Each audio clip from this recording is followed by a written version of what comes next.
Assalamualaikum warahmatullahi wabarakatuh. Selamat datang sahabat jiwa yang tengah mencari cahaya dalam kedalaman batin. Sebelum kita menapaki perjalanan makrifat ini, tarik nafas dalam dan rasakan setiap tarikan itu membawa ketenangan ke dalam dadamu. Lepaskan segala beban sejenak, biarkan hati terbuka seluas langit. Hari ini, izinkan dirimu hadir sepenuhnya. Izinkan setiap kata yang akan kita dengar menjadi lentera di dalam hatimu, membimbingmu menembus gelap menuju cahaya yang tersembunyi. Rasakan getaran nur yang tersimpan di setiap huruf, setiap ayat, menyingkap rahasia yang mungkin belum pernah kau sadari. Sahabat jiwa, sebelum kita melangkah lebih jauh, tuliskan di kolom komentar satu kata atau perasaan yang muncul saat mendengar salam ini. Satu kata yang menggambarkan hatimu saat ini. Mari kita mulai perjalanan ini bersama, membuka pintu cahaya dalam diri, dan menyatu dengan ketenangan yang tak tergantikan. Bab 1. Cahaya yang turun dari langit. Pernahkah engkau merenung, apa sebenarnya yang terjadi ketika wahyu pertama kali turun? Al-Quran bukan sekadar kata-kata yang diucapkan Jibril kepada Nabi Muhammad. Ia turun sebagai cahaya yang melesat dari langit ke dalam hati seorang manusia.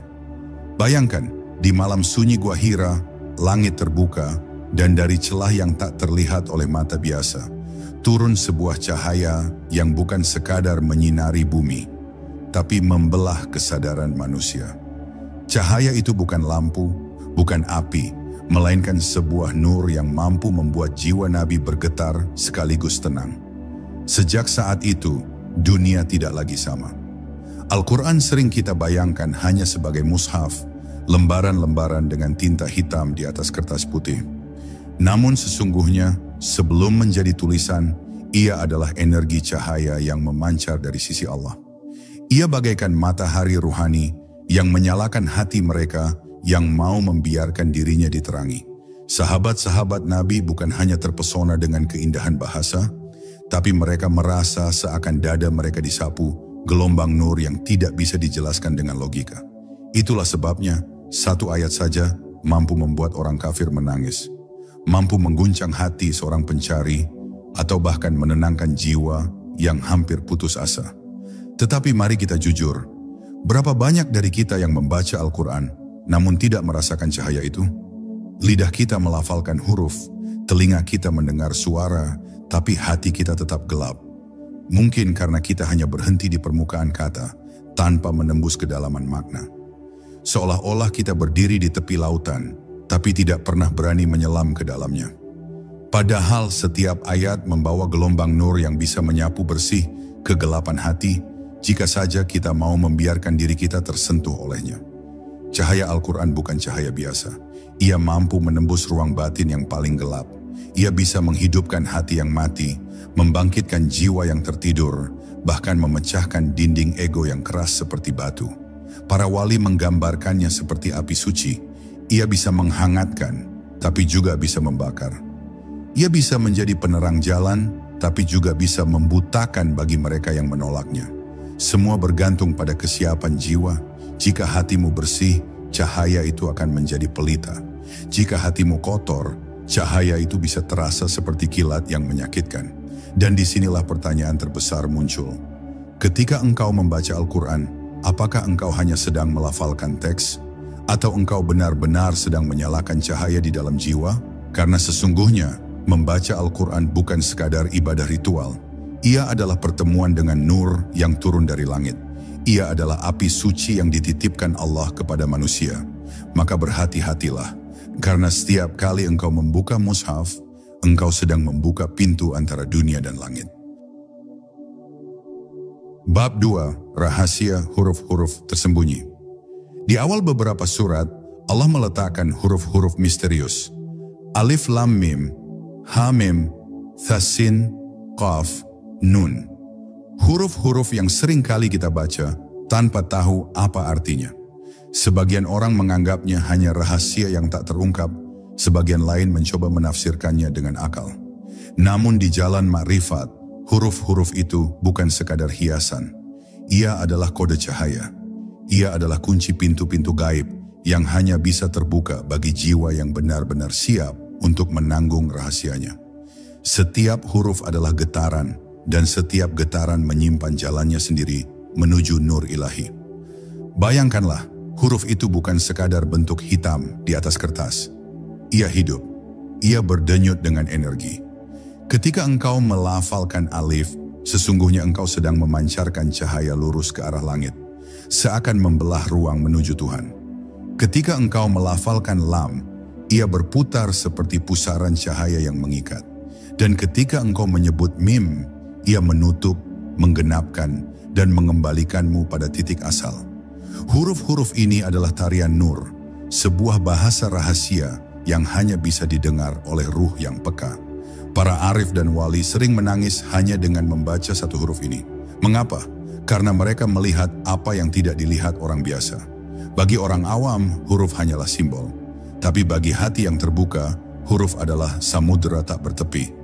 Mereka merasakan getaran cahaya itu menembus dada, seakan huruf-huruf itu berbicara langsung kepada jiwa. Bahkan satu huruf saja bisa menjadi perjalanan seumur hidup, karena di dalamnya terkandung rahasia penciptaan dan rahasia kembali kepada Sang Pencipta. Namun, jangan salah, tidak semua orang layak membuka kunci ini. Huruf-huruf itu akan tetap membisu bagi mereka yang datang hanya dengan rasa ingin tahu, tanpa penyucian jiwa. Seperti cahaya matahari, ia bisa menghidupkan tanaman, tapi juga bisa membakar bagi yang tidak tahan menatapnya. Huruf-huruf ini memerlukan hati yang pasrah, yang rela dihapus, agar bisa diganti dengan cahaya. Tanpa itu, ia hanya akan menjadi tanda tanya yang menggantung. Maka berhentilah sejenak ketika engkau membaca huruf-huruf itu. Jangan buru-buru melompati, dengarkan bisikan sunyinya. Biarkan ia mengetuk hatimu dengan cara yang tidak bisa dijelaskan. Karena bisa jadi huruf-huruf itu bukan sedang menunggu untuk dimengerti, tapi sedang menunggu untuk membangunkanmu dari tidur panjangmu. Bab 3, Al-Quran sebagai peta ruhani. Banyak orang mengenal Al-Quran sebagai kitab hukum, sebagai panduan moral, atau sekadar kumpulan cerita masa lalu. Namun bagi para pencari di jalan makrifat, Al-Quran adalah peta rahasia. Ia tidak hanya menunjuk jalan menuju surga di akhirat, tetapi juga menyingkap jalan menuju hakikat diri di dunia ini. Setiap ayat bukan sekadar bacaan, tetapi penanda perjalanan jiwa. Surga, neraka, cahaya, kegelapan, semua itu tidak hanya menanti di kehidupan setelah mati, melainkan sedang berlangsung dalam batinmu, di detik ini juga. Ketika Allah menyebut jalan lurus, itu bukan hanya jalan menuju pintu surga, melainkan jalan batin yang harus engkau tempuh hari ini, di dalam hatimu sendiri. Ketika Allah berbicara tentang kaum kafir, jangan terburu-buru menunjuk orang lain. Karena kafir itu bisa hidup dalam dirimu. Ia adalah sisi gelap yang membangkang, yang menolak cahaya kebenaran. Dan ketika engkau membaca kisah Musa melawan Firaun, sesungguhnya engkau sedang membaca dirimu sendiri. Ada Musa di dalam hatimu, tapi ada juga Firaun yang menolak tunduk. Inilah rahasia besar yang jarang disadari. Al-Quran bukan hanya menceritakan masa lalu umat-umat terdahulu, ia sedang menceritakan dirimu. Ia adalah cermin, ia adalah peta, ia adalah suara Tuhan yang berbicara dengan bahasa batin. Namun sayangnya, banyak orang berhenti pada kisah luarnya. Mereka hanya membacanya sebagai cerita sejarah. Padahal jika saja mereka berani menyelam, mereka akan menemukan bahwa ayat-ayat itu sedang membuka jalan pulang bagi jiwanya. Peta ini sangat detail. Ia tidak hanya menunjukkan arah kemana engkau harus melangkah, tetapi juga peringatan tentang jurang juang batin yang akan engkau lalui. Namun peta ini tidak bisa dibaca dengan mata biasa. Ia hanya bisa terbuka jika engkau membiarkan hatimu menyala. Tanpa itu, Al-Quran akan tetap menjadi teks kosong. Tapi dengan itu, setiap ayat akan berubah menjadi lentera yang menuntunmu dalam kegelapan. Bayangkan betapa menakjubkannya ketika engkau sadar. Ternyata seluruh isi Al-Quran sedang berbicara tentang perjalananmu sendiri. Engkau adalah Ibrahim yang mencari Tuhan. Engkau adalah Namrud yang congkak. Engkau adalah Yusuf yang terjebak di sumur. Engkau juga saudara-saudaranya yang iri. Semuanya hidup di dalam dirimu. Dan hanya mereka yang berani bercermin pada ayat yang paling menyakitkan, yang akan menemukan jalan menuju cahaya paling terang. Bab 4. Ilmu cahaya dan rahasia Nur Muhammad. Di jalan makrifat, Ada satu pengetahuan yang tidak tertulis di buku-buku biasa. Para arif menyebutnya sebagai ilmu cahaya. Ia bukan hasil logika, bukan pula sekadar hafalan, tetapi ilmu yang diturunkan langsung ke dalam hati oleh cahaya. Sumber dari ilmu ini adalah Nur Muhammad, cahaya pertama yang diciptakan Allah sebelum segala sesuatu ada. Dari cahaya itu, lahirlah langit, bumi, ruh manusia, dan bahkan Al-Quran sendiri. Maka tidak mengherankan jika Al-Quran begitu dekat dengan jiwa kita, karena keduanya berasal dari sumber yang sama, cahaya awal penciptaan. Nur Muhammad itu bukan cahaya yang bisa dilihat mata, tapi bisa dirasakan jiwa. Ia adalah getaran halus yang kadang membuatmu menangis tanpa sebab, kadang membuat hatimu damai, seakan sedang dipeluk.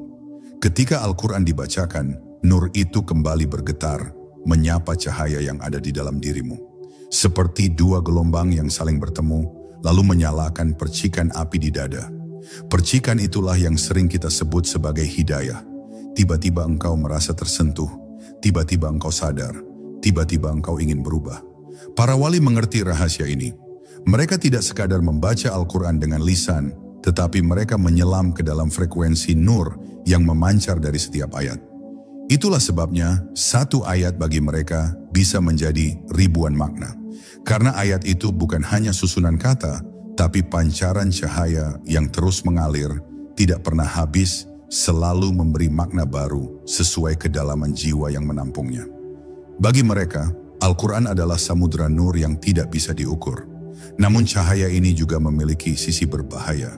Ia bisa menjadi penuntun, tapi juga bisa menjadi pengabur. Jika engkau mendekat dengan hati yang bersih, ia akan membimbingmu menuju kebenaran. Tapi jika engkau mendekat dengan hati yang kotor, penuh ego, maka cahaya itu bisa membutakanmu, membuatmu tersesat dalam ilusi. Sebab cahaya yang murni tidak bisa ditangkap oleh hati yang penuh kabut. Ia memerlukan kejernihan, memerlukan keikhlasan, memerlukan penyerahan total. Maka pertanyaannya, ketika Al-Quran menyalakan sesuatu di dalam dirimu, apakah itu cahaya yang menuntun, ataukah kilat yang membakar? Semua kembali pada kesiapan hatimu. Karena sesungguhnya Al-Quran adalah cermin dari keadaan batinmu sendiri. Ia bisa menjadi rahmat atau bisa menjadi ujian. Dan disitulah letak rahasia terbesar dari ilmu cahaya. Ia hanya terbuka bagi mereka yang rela lenyap dalam Nur Muhammad, agar hanya yang tersisa hanyalah cahaya Allah semata. Bab 5. Tafsir batin, membaca dengan jiwa. Banyak orang mengenal tafsir Al-Quran melalui kitab-kitab tebal, penuh penjelasan hukum dan kisah sejarah. Namun para arif, para pencari jalan makrifat, memahami bahwa ada lapisan lain dari tafsir yang tidak bisa dituliskan dengan pena. Tafsir itu bukan berasal dari logika atau penelitian ilmiah, melainkan dari bisikan halus yang Allah hembuskan langsung ke dalam hati. Inilah yang disebut tafsir batin. Ia tidak sekadar menjelaskan makna, tapi menghidupkan makna itu di dalam jiwa. Setiap ayat sesungguhnya memiliki banyak lapisan. Lapisan pertama untuk akal, agar manusia bisa memahami aturan. Lapisan kedua untuk hati, agar manusia bisa merasakan pesan kasih sayang dan peringatan. Dan lapisan terdalam untuk ruh, yang hanya bisa terbuka jika jiwa sudah benar-benar disucikan. Lapisan inilah yang membuat satu ayat bisa berbicara berbeda kepada setiap orang. Bagi yang dangkal, ia hanya bunyi. Bagi yang mendalam, ia menjadi samudera tak bertepi. Bayangkan engkau membaca ayat tentang laut yang terbelah. Orang awam akan melihatnya hanya sebagai kisah Nabi Musa. Namun seorang pencari akan melihatnya sebagai simbol. Laut itu adalah gelombang kehidupan. Musa adalah cahaya iman dalam dirimu. Dan Fir'aun adalah ego yang mengejar tanpa henti. Ketika laut itu terbelah, itu adalah tanda bahwa cahaya bisa membuka jalan dalam kesulitan yang tampaknya mustahil. Tafsir batin bekerja dengan cara seperti itu, menghidupkan ayat sebagai pengalaman pribadi, bukan sekadar bacaan di luar diri. Namun jangan sampai kau kira tafsir batin adalah imajinasi liar. Ia tidak datang dari keinginan pikiran, tetapi dari percikan nur yang Allah tanamkan dalam hati yang ikhlas. Perbedaannya jelas. Imajinasi akan membuatmu semakin sombong, sementara ilham dari tafsir batin justru membuatmu semakin tunduk, semakin takut, semakin sadar bahwa engkau hanyalah hamba. Itulah tanda bahwa yang engkau terima bukan sekadar angan-angan, tetapi cahaya yang benar-benar turun dari sisinya. Maka jika engkau membaca Al-Quran, jangan buru-buru hanya ingin mengerti dengan akal. Biarkan ia masuk ke dalam hatimu, biarkan ia mengetuk pintu ruhmu. Ada kalanya engkau membaca satu ayat, lalu hatimu bergetar, dadamu sesak, atau air matamu jatuh tanpa sebab. Itu bukan kelemahan, itu tanda tafsir batin sedang bekerja. Ayat itu sedang berbicara langsung kepadamu dengan bahasa yang tidak bisa dituliskan. Dan disitulah engkau sadar bahwa sebenarnya yang menafsirkan Al-Quran bukanlah akalmu, melainkan Allah sendiri yang sedang membisikkan makna ke dalam jiwamu. Bab 6. Nur dalam diri, Al-Quran sebagai cermin jiwa. Ada rahasia besar yang jarang disadari manusia. Ketika engkau membaca Al-Quran, sebenarnya engkau sedang bercermin. Setiap ayat bukan sekadar perintah atau larangan, melainkan pantulan dari keadaan dirimu sendiri. Al-Quran adalah cahaya, dan cahaya itu menyingkap apa yang tersembunyi. Ia menunjukkan wajahmu yang sesungguhnya, bukan wajah yang engkau tampilkan kepada manusia, melainkan wajah batin yang hanya Allah dan engkau sendiri yang tahu. Bila hati sedang gelap, ayat-ayat yang engkau baca terasa kering, seakan-akan hanya sekadar bunyi tanpa makna. Tetapi bila hati mulai bening, tiba-tiba satu ayat sederhana bisa menusuk jiwamu, membuatmu menangis, membuatmu merasa Allah sedang menatapmu langsung. Inilah keajaiban Al-Quran. Ia berbicara sesuai dengan kadar cahaya yang ada dalam hatimu. Semakin terang nur di dalam dirimu, semakin dalam pula pesan yang bisa engkau tangkap dari ayat yang sama. Para arif berkata, Al-Quran tidak pernah berubah, yang berubah hanyalah mata batin yang membacanya. Sebab yang engkau baca bukan sekadar huruf, tapi dirimu sendiri yang dipantulkan oleh ayat itu. Jika engkau sedang dikuasai amarah, maka ayat tentang sabar seolah menegurmu. Jika engkau lalai, ayat tentang akhirat terasa menusuk. Dan jika engkau sedang tulus, maka ayat tentang kasih sayang Allah akan menghangatkan jiwamu. Semua itu terjadi karena nur dalam dirimu sedang disinari oleh cahaya yang sama yang menurunkan Al-Quran. Namun ada hal yang lebih dalam lagi. Nur yang ada dalam diri sejatinya adalah percikan dari nur ilahi. Al-Quran turun dengan cahaya itu, dan ruhmu ditiup dengan cahaya yang sama. Maka ketika keduanya bertemu, cahaya kitab dengan cahaya jiwa, terjadilah pertemuan yang agung. Saat itu engkau tidak lagi merasa sedang membaca sesuatu yang asing. Engkau merasa seperti sedang pulang, kembali kepada sesuatu yang sebenarnya sudah lama ada di dalam dirimu, hanya tertutup debu. Karena itu, jangan remehkan ayat yang engkau baca, meski hanya satu kalimat. Bisa jadi itulah cermin yang menyingkap wajah batinmu yang sebenarnya. Dan bila engkau jujur dalam melihatnya, engkau akan tahu betapa rapuh dirimu tanpa Allah, betapa sombongnya hatimu tanpa hidayah, betapa butuhnya ruhmu pada cahaya yang tidak pernah padam. Dari situlah ma'rifat dimulai, bukan dari banyaknya pengetahuan, tapi dari keberanian untuk bercermin kepada Al-Quran dan melihat wajahmu yang sejati di dalamnya.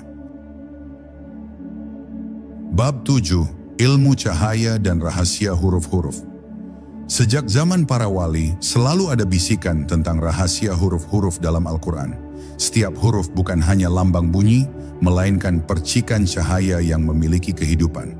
Para arif menyebut huruf-huruf itu sebagai asywatun nuriyah, suara-suara cahaya. Bila engkau membacanya hanya dengan lidah, engkau hanya mendengar suara. Tetapi bila engkau membacanya dengan hati, engkau akan merasakan energi yang menyusup ke dalam jiwa. Itulah mengapa ada orang yang setelah membaca satu ayat, tubuhnya gemetar, matanya menangis, bahkan hatinya luluh karena huruf-huruf itu menyalakan api nur di dalam batinnya. Perhatikanlah huruf-huruf muqatha'ah yang sering kali dianggap misteri. Alif, lam, mim, ha, mim, yasin, qaf, nun. Sebagian orang membacanya lalu berlalu begitu saja. Tapi para pencari jalan makrifat melihatnya sebagai kunci. Mereka berkata, di balik huruf-huruf itu tersimpan pintu yang hanya terbuka bagi hati yang dibersihkan. Alif adalah lambang awal, lam adalah jalan, mim adalah penyempurna. Yasin adalah panggilan cinta, Qaf adalah penjaga rahasia, Nun adalah lautan cahaya. Apakah ini sekadar simbol? Tidak.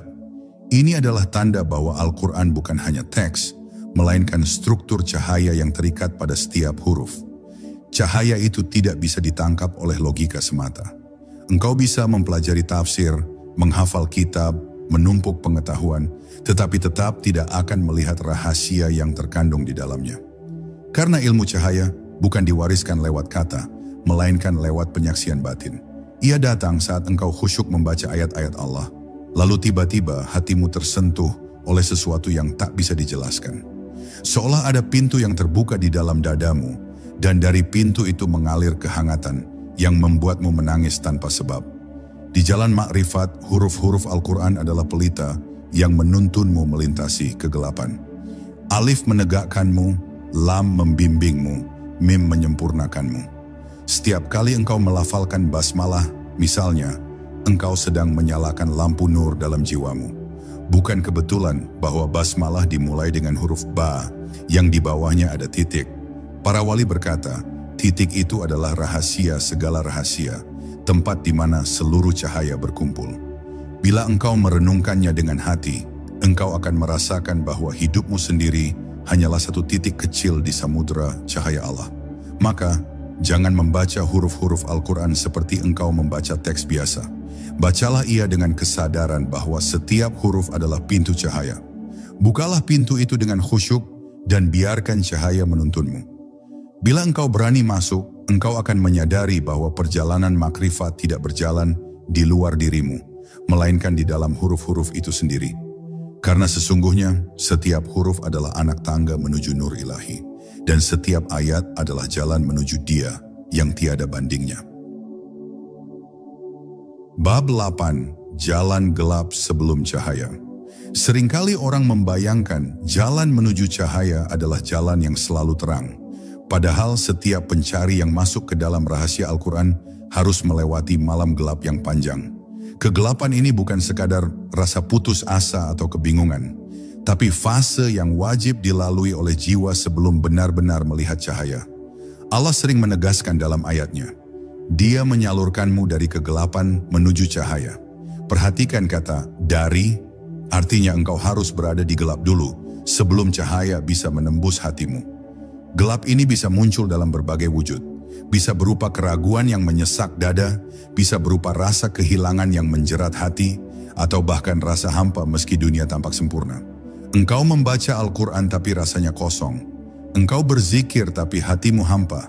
Engkau berdoa tapi langit diam. Semua itu adalah kegelapan yang wajib dirasakan, karena hanya dengan rasa kehilangan yang mendalam, engkau akan mulai merindukan cahaya yang hakiki. Namun gelap bukan untuk ditakuti, ia adalah rahim yang melahirkan kesadaran. Di saat hatimu terpuruk, di saat engkau merasa terasing dari dunia dan dirimu sendiri, disitulah cahaya mulai mengetuk pintu. Al-Quran yang engkau baca perlahan mulai menyalakan lentera di kegelapan batin. Satu ayat yang sederhana bisa menjadi kunci yang membuka ruang di dalam hatimu, membuat engkau merasakan kehadiran Allah yang sebelumnya tersembunyi. Para wali selalu menekankan, malam gelap ini harus dihadapi dengan kesabaran. Karena seringkali mereka yang terburu-buru meninggalkan kegelapan sebelum waktunya, kehilangan momen penting di mana nur bisa menyinari hati. Gelap itu ibarat uji untuk melihat apakah engkau benar-benar siap melepaskan ego, kesombongan, dan kepalsuan yang menempel pada batinmu. Bila engkau bertahan, engkau akan menyadari bahwa setiap kegelapan adalah jalan menuju cahaya yang lebih kuat dan murni. Dan ketika cahaya akhirnya datang, engkau akan merasa seolah seluruh gelap yang pernah menekanmu hancur berantakan. Segala rasa takut, ragu, dan hampa lenyap digantikan dengan ketenangan yang tidak bisa dijelaskan. Itulah tanda bahwa jalan makrifat tidak sesederhana yang tampak. Ia dimulai dari gelap, dan hanya jiwa yang berani melangkah melalui kegelapan, itulah yang akan benar-benar menemukan cahaya yang abadi. Bab 9. Fana dalam cahaya, menyatu dengan nur ilahi. Setelah melewati gelap yang panjang, setelah menyelami huruf-huruf dan ayat-ayat dengan hati yang bersih, tiba saatnya jiwa merasakan fana dalam cahaya. Fana bukan berarti lenyap tanpa bekas, tapi lenyapnya ego, kesombongan, dan semua ilusi yang menutupi nur Allah di dalam dirimu. Saat itu terjadi, engkau membaca Al-Quran bukan lagi dengan lidah, bukan lagi dengan akal, tetapi seluruh dirimu menjadi satu dengan getaran ayat-ayat. Engkau bukan pembaca, engkau adalah ayat itu sendiri, dan ayat itu menyalakanmu dari dalam. Para wali menggambarkan pengalaman ini seperti tersedot oleh cahaya yang lembut, namun tak terbendung. Ia membebaskan segala beban, menghapus segala kebimbangan, dan menenangkan setiap gelombang batin yang gelisah. Engkau merasa engkau bukan lagi hamba yang terpisah dari Tuhan, tapi bagian dari cahayanya yang mengalir tanpa henti. Inilah rahasia makrifat tertinggi, penyatuan antara jiwa manusia dengan nur ilahi, sehingga setiap tarikan nafas, setiap detak jantung, bahkan setiap pikiran menjadi bagian dari zikir yang tak berkesudahan. Namun fana dalam cahaya bukan pengalaman yang bisa dipaksakan. Ia datang kepada mereka yang menyiapkan hati, yang telah menempuh perjalanan gelap, yang bersedia menyingkirkan segala cinta duniawi yang menghalangi cahaya. Tidak ada jalan pintas. Mereka yang mencoba mengejar tanpa melalui tahapan hati akan merasa kecewa karena cahaya sejati hanya menyingkap diri kepada yang sabar dan tulus. Seperti matahari yang tidak bisa disentuh oleh burung yang hanya ingin melihatnya dari jauh. Nur ilahi menunggu jiwa yang berani mendekat dengan penyerahan total. Dalam keadaan fana ini, Al-Quran menjadi teman sekaligus guru. Engkau tidak membaca lagi untuk mengerti atau menafsirkan, melainkan engkau merasakan ayat-ayat itu mengalir di nadimu. Ia seperti aliran sungai cahaya yang menembus setiap celah hatimu, menyapu debu lama, menyalakan percikan nur yang selama ini tersembunyi. Segala pengetahuan dunia dan ilmu lahiriah terasa kecil di hadapan pengalaman batin ini. Inilah yang disebut para arif sebagai menyentuh inti dari inti, menyentuh nur yang telah ada sejak awal penciptaan. Dan di saat itulah engkau tersadar, seluruh perjalanan, seluruh gelap, semua ujian dan doa, semuanya diarahkan agar engkau bisa menemukan titik ini, titik di mana engkau menyatu dengan cahaya. Engkau bukan lagi hanya manusia yang membaca Al-Quran, engkau adalah nur itu sendiri yang tercermin dari setiap huruf, setiap kata, dan setiap ayat. Inilah puncak makrifat, pengalaman yang melampaui kata dan logika, di mana engkau menjadi saksi dan bagian dari keagungan ilahi secara langsung. Bab 10 menjadi cahaya, pesan abadi Al-Quran. Setelah melewati perjalanan panjang ini, dari cahaya pertama yang turun ke hati Nabi, dari huruf-huruf yang hidup dan bergetar, dari tafsir batin yang membuka cermin jiwa, hingga fana dalam nur ilahi, engkau sampai pada kesadaran terakhir. Al-Quran bukan hanya kitab yang dibaca, tetapi cahaya yang harus dihidupi. Ia bukan sekadar panduan ritual, melainkan nadi yang menuntun seluruh eksistensi dirimu. Setiap ayat yang engkau lafalkan, setiap huruf yang engkau renungkan, bukan hanya menyingkap dunia, tetapi menyingkap jiwamu sendiri. Disinilah rahasia terbesar dari makrifat. Engkau menyadari bahwa perjalanan bukanlah tujuan di luar dirimu. Semua ayat, semua hikmah, semua nur yang engkau rasakan adalah cermin dari kedalaman dirimu sendiri. Al-Quran menempatkanmu di hadapan dirimu yang sejati, menguji kesabaran, menembus kegelapan, dan akhirnya menyalakan cahaya yang abadi.